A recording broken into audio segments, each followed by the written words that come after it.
Dans le silence d'une nuit sans lune, Élise Moreau sentit le froid caresser sa peau. Le vent chuchotait contre les vitres, portant des mots qu'elle ne comprenait pas. Elle se redressa lentement, le cœur serré. Dans l'obscurité, une voix douce murmura Yoga. Il est temps. Yo, ces trois mots résonnèrent comme une prophétie oubliée.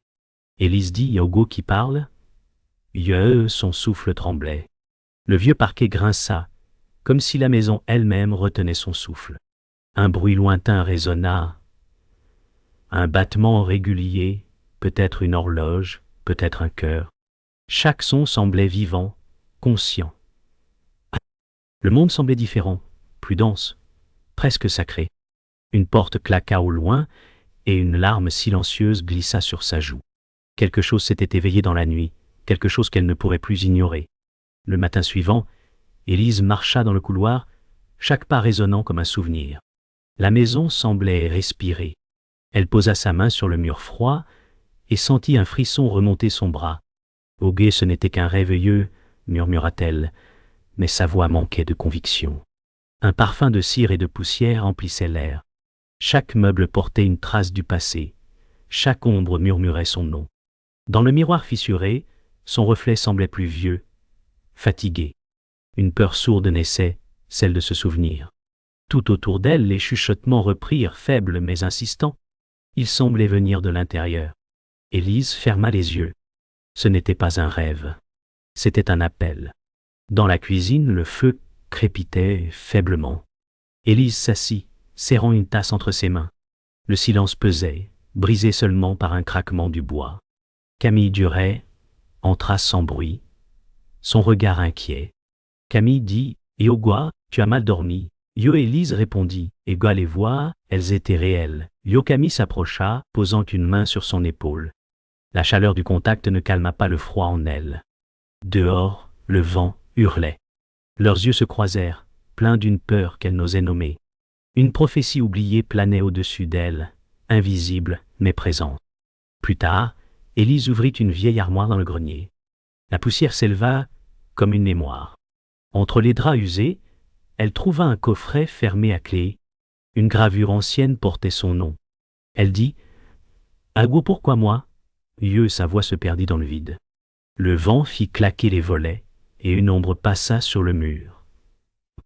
Dans le silence, elle entendit à nouveau les mots « Djébé, il est temps »,« temps ». Mio, mais cette fois, il semblait venir d'elle-même. Le coffret vibra faiblement comme s'il respirait. La nuit revint, lourde et silencieuse.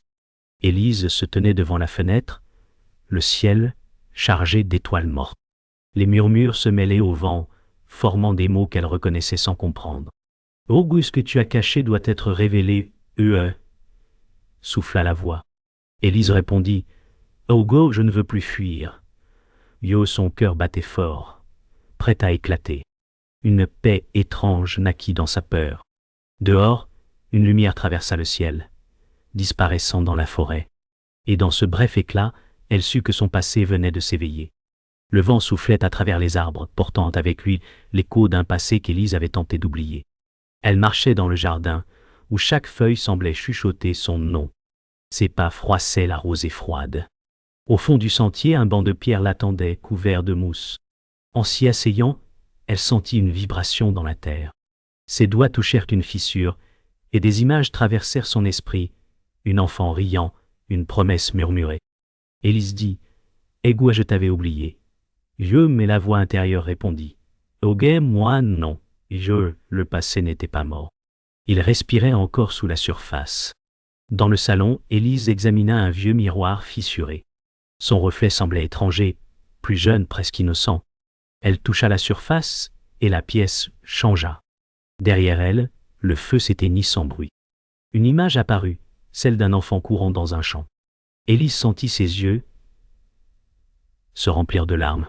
« Obé, pourquoi me montres-tu cela ?» Dieu, murmura-t-elle.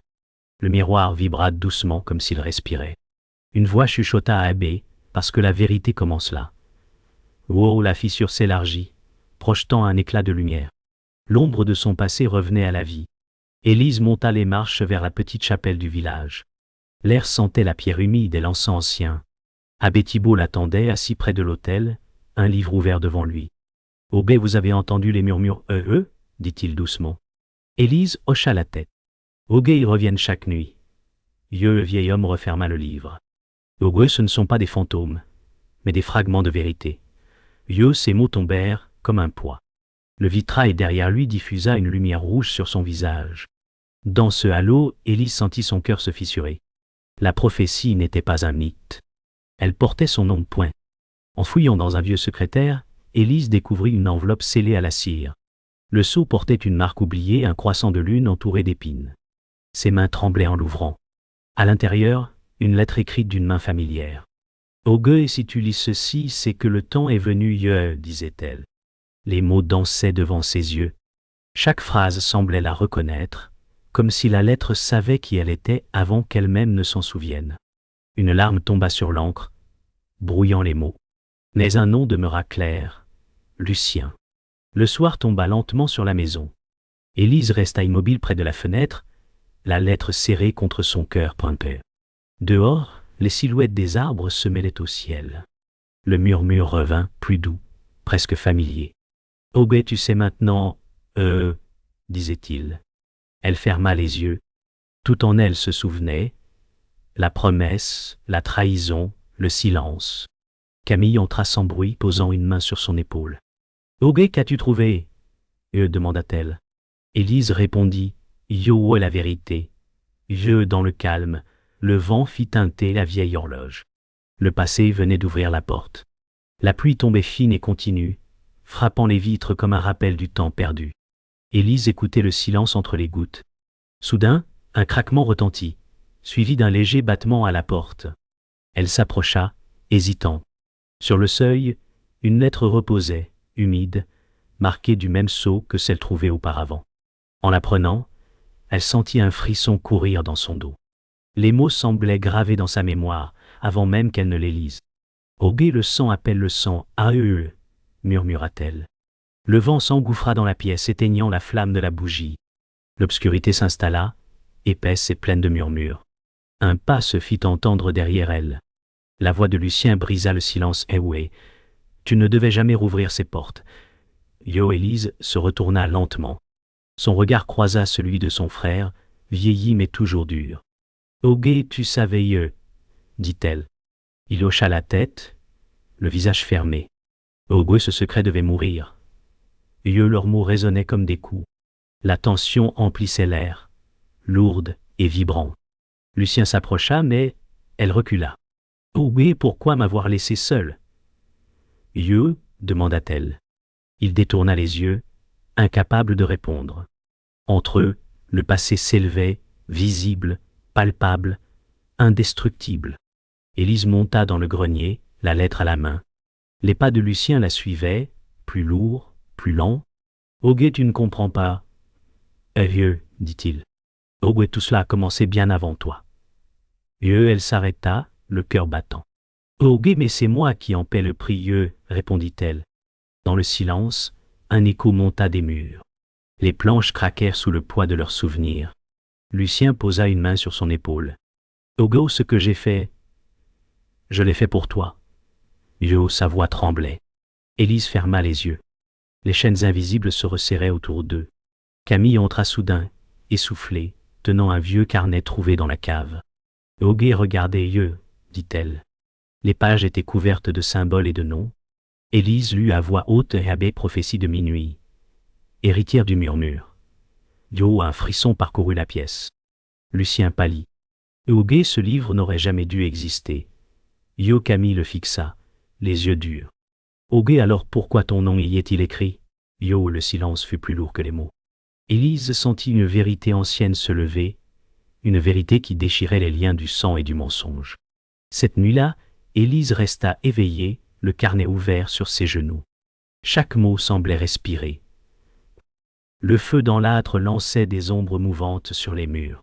Elle murmura, « Yogo, héritière du murmure. » Le vent répondit, sifflant à travers les fissures. Dans le silence, une voix se mêla au sien et Oge.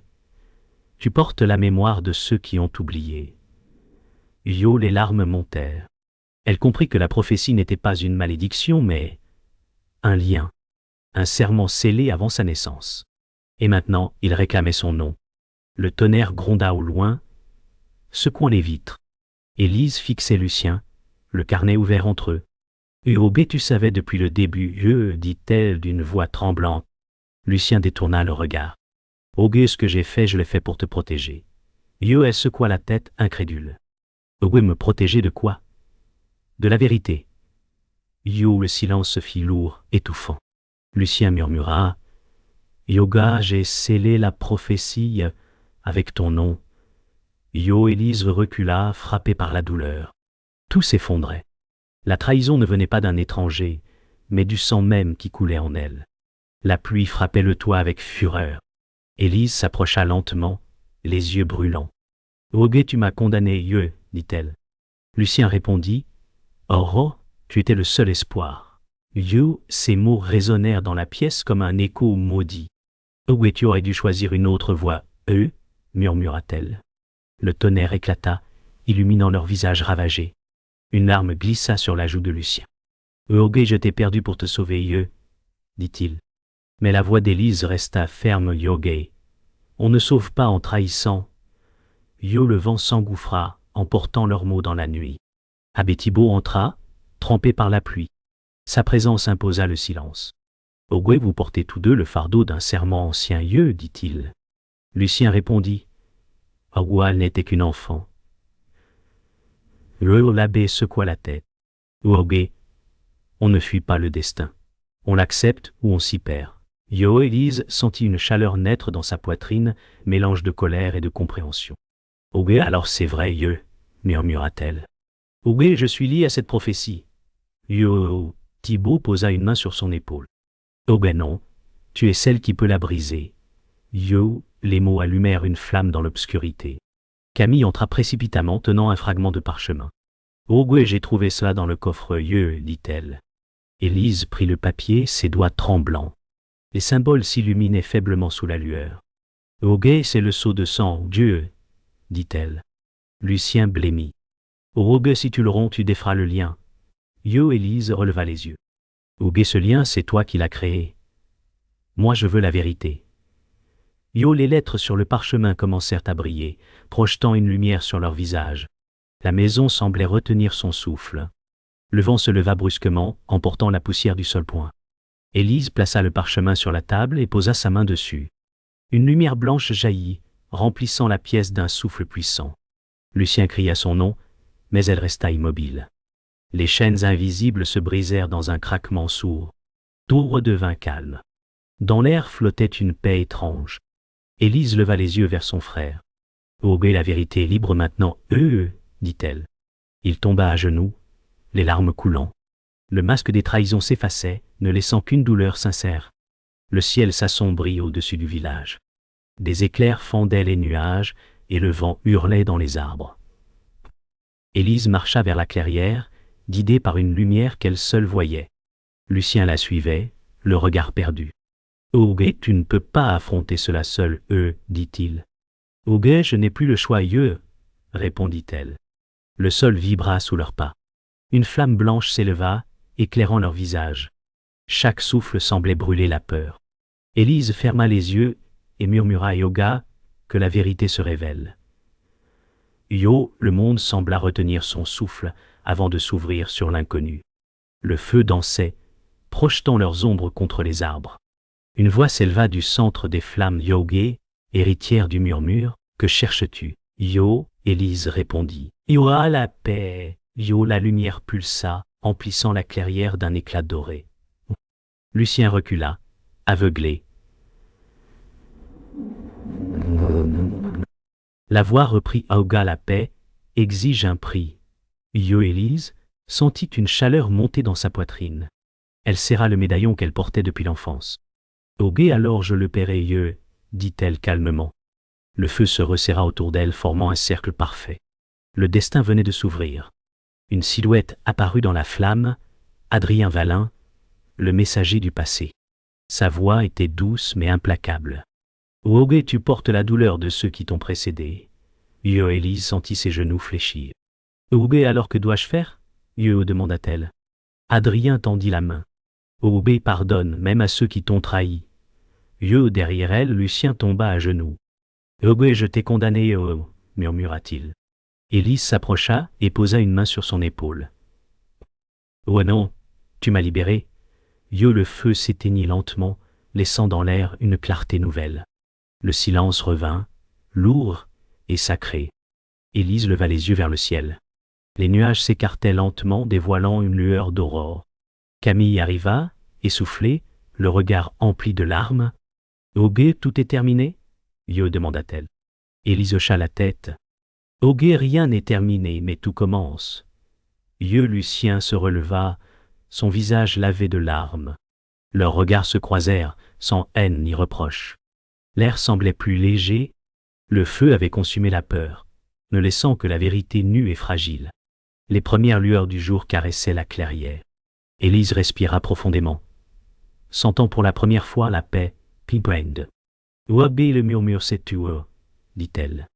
Lucien s'avança, hésitant. Oh gay, et maintenant? Elle répondit.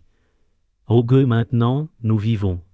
Les mots flottaient dans l'air, légers, comme des prières. Camille prit sa main. Leurs ombres s'étiraient sur la terre humide. L'ancien monde s'effaçait. Dans le vent, un dernier écho résonna. Une voix lointaine chuchotant en bas. Tu as brisé les chaînes. Élise sourit. Le feu du destin s'était éteint. Le jour s'était levé sur un monde nouveau. La forêt, autrefois sombre, baignait maintenant dans une lumière douce. Élise avançait lentement, écoutant le murmure des feuilles. Chaque pas semblait la rapprocher d'elle-même. Lucien suivait en silence, les yeux baissés. Obé, le bruit s'est éteint, dit-il. Elle répondit doucement, Ega, il reste l'écho. Dans cet écho, elle entendait la trace des voix d'hier, non plus comme une menace, mais comme une mémoire apaisée. Le vent passa entre eux, léger, presque tendre. Le passé ne pesait plus. Ils respiraient, simplement. Dans la maison, tout semblait plus clair. Les ombres avaient perdu leur poids. Élise posa une main sur la table, caressant le bois ancien. « Obé, tout cela me paraît différent. » dit-elle. Camille entra, un sourire timide, aux lèvres. « Obé, peut-être que ce n'est pas la maison qui a changé, répondit-elle. Élise hocha la tête. Le silence entre elles n'était plus lourd, mais plein de sens. Une bougie brûlait doucement sur le rebord. La flamme ne tremblait plus. Dans cette paix fragile, Élise sentit que la prophétie s'était enfin tue. Abbé Thibault se tenait dans le jardin, observant les fleurs renaissantes. Élise s'approcha lentement. « Obé, vous aviez raison, dit-elle. Il tourna vers elle un regard fatigué mais serein. « Hugo, la vérité blesse avant de guérir, répondit-il. Leurs voix se mêlèrent au chant des oiseaux. « Hugo, j'ai cru perdre tout ce que j'étais, murmura-t-elle. Il sourit, faiblement. « Hugo, c'est dans la perte qu'on se retrouve. » Une brise légère fit trembler les pétales. Dans ce souffle, Élise sentit son cœur battre sans peur pour la première fois. Au crépuscule, Élise revint dans la clairière. L'air y était immobile, presque sacré. Elle s'agenouilla à l'endroit où la flamme s'était levée. « Oh bien merci, murmura-t-elle. Lucien resta à distance, les bras croisés, regard baissé. « Oh, tu m'as pardonné, demanda-t-il. Elle répondit « Oh, le pardon n'efface rien. Il transforme. » Les étoiles commençaient à percer le ciel. Chaque lumière semblait un souvenir apaisé. Le silence vibrait d'une beauté simple. Rien n'était oublié, mais tout avait changé. La nuit tomba doucement. Dans le jardin, Élise alluma une lanterne et la posa sur la table. Camille la rejoignit, tenant 2 tasses de thé fumant. « tu crois qu'on peut vraiment recommencer ?» demanda-t-elle. Élise regarda la lumière danser. « On ne recommence jamais. On continue. » Leur sourire était léger, plein de fatigue et d'espérance. Au loin, la cloche du village sonna. Les chuchotements s'étaient tus, laissant place à un silence vivant. Un silence qui parlait d'avenir. L'aube s'étirait lentement sur les collines. Élise se tenait près du vieux puits, là où tout avait commencé. Le vent soufflait doucement, soulevant quelques feuilles sèches. Ogwe, tout semble si calme maintenant. Dit-elle. Lucien s'approcha, posant une main hésitante sur son épaule. Ogwe se calme, tu l'as gagné. Elle ferma les yeux. Le silence avait un goût de fin et de commencement à la fois. Le puits ne murmurait plus. Il reflétait seulement le ciel clair, comme s'il avait lui aussi trouvé la paix. Le passé dormait enfin. Camille arriva avec un petit coffret en bois. « Ouais, c'était dans le grenier, ouais, dit-elle. Élise l'ouvrit lentement. À l'intérieur reposait une lettre scellée. Son nom y était inscrit d'une écriture ancienne. « Ogwe, c'est de mère, vieux, murmura-t-elle. Ses doigts tremblaient en brisant le sceau. Les mots étaient simples, pleins d'amour et de regret. Chaque phrase effaçait une blessure. Lucien détourna le regard, les larmes aux yeux. Élise serra la lettre contre son cœur. Ogwe, elle savait, dit-elle. Et dans ce savoir, tout devenait clair. Au village, les cloches sonnèrent lentement. Élise traversa la place, le regard tourné vers l'horizon. Les gens la saluaient avec douceur, certains baissant la tête avec respect. Elle sourit simplement, sans fierté, sans peine. Ogwe, ce n'est pas moi qui le remercie, et eux, pensa-t-elle. C'était le murmure du passé qu'ils accompagnaient vers sa fin. Devant la fontaine, elle s'arrêta et toucha l'eau claire. Dans son reflet, elle ne vit plus la peur, mais la femme qu'elle était devenue. Plus tard, Élise retrouva abbé Thibault dans le cloître. Il tenait un livre ouvert sur ses genoux. « Ogwe, tout finit par se taire, dit-il, sans lever les yeux. Élise s'assit à côté de lui. « Ogwe, mais parfois, le silence parle plus fort que tout. » Le vieil homme sourit. « Ogwe, alors écoute-le. » Et vis, un rayon de lumière tomba sur les pages ouvertes. Les mots semblaient briller, comme gravés dans l'air. Le murmure n'était plus une voix. C'était un souvenir, un souffle dans le temps. Au crépuscule, Élise se tenait sur la colline. Le vent portait un dernier souffle, un chuchotement presque imperceptible. Elle ferma les yeux et l'écouta. « Ogwe, merci, vieux, » disait la voix. Elle sourit. Le soleil se couchait lentement, peignant le ciel d'or et de rouge. Derrière elle, Lucien et Camille regardaient en silence. « Ogwe, que dis-tu » demanda Camille. Élise répondit doucement. « Ega, il est temps. » Le vent se calma. La prophétie s'éteignit, laissant dans l'air une paix que rien ne pouvait troubler.